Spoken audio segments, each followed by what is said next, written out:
Baba Jogja, Semut mula loncat hama,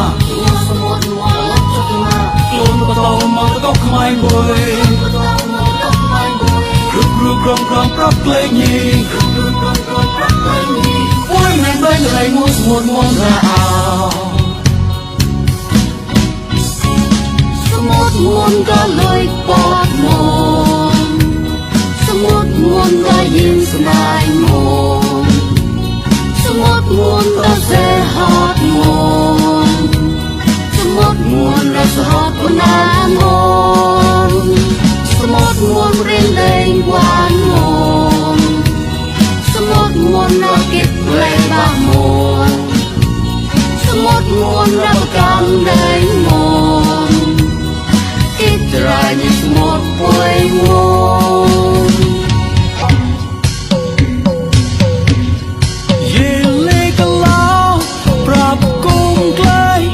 Ngô semut mon nyi kau kemain boy.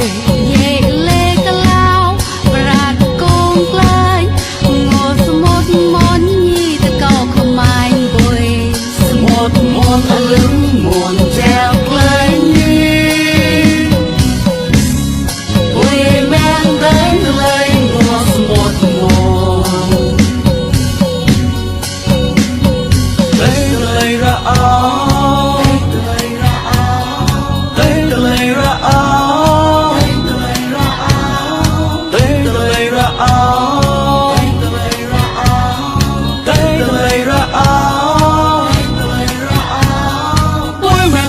Semut remnya kamu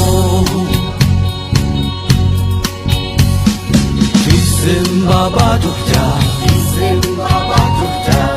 Semut mula loncat hama Lon batau mau kau kemain boy Grup grup grom grom prap lenyi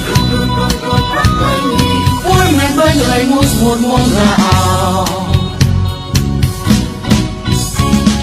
Semut muôn ga loi pot mon,